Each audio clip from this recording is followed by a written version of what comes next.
Learned helplessness can wear national colors. See, this one is not a joke.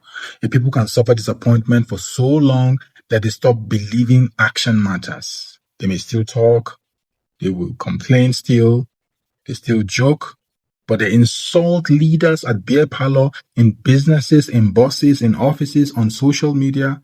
You see, but deep on the inside, something has given up. That thing says, nothing will change. Leave them. Who has talking helped? You see, just find a way. Protect your family, make your own money. Don't stress yourself. On the surface, this kind of advice and words sound wise, but sometimes it is not wisdom. It is exhaustion. It is a tired nervous system. It is a citizen who has been disappointed too many times. It's a nation where hope has been slapped so often that people now hide their expectations.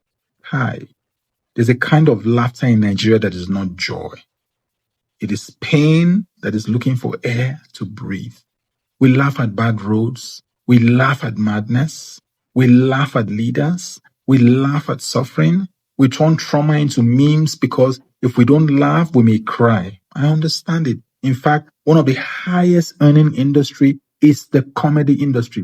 But I'm also afraid of what happens when people only laugh at what should move them to redesign. Because learned helplessness does not always look like silence. Sometimes it looks like comedy. Sometimes it looks like sarcasm. Sometimes it looks like, my brother, na Nigeria.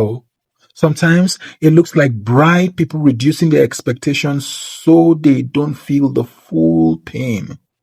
This is not only national, it happens in families too. A child will try to speak, nobody listens. After a while, the child stops speaking. A woman tries to set boundaries and everybody attacks her. Eventually, she says, let me just manage. A staff member at an organization tries to suggest improvement. Oga shuts them down. Next meeting, the staff is quiet. Not because there are no ideas, because the system has taught them helplessness. So when we talk about Nigeria, we must also talk about the nervous system of citizens.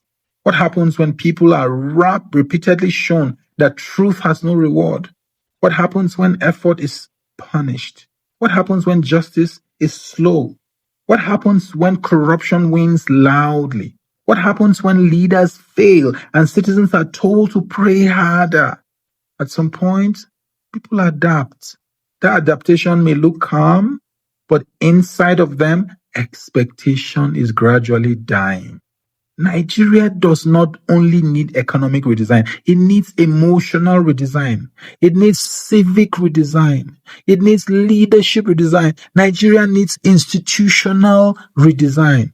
A people must begin to believe again that dignity is not too much to ask for, that good roads are not luxury, that safety is not privilege, that justice is not favor, that public service is not personal generosity from leaders. Haba, that citizens are not begging for what they deserve. Learned helplessness can wear national colors, but it can also be interrupted. It starts when we stop calling resignation wisdom. It stops when we rebuild expectation. It stops. Nigeria, we need to talk. Where have we been? Where have we stopped expecting better because disappointment has lasted for far too long?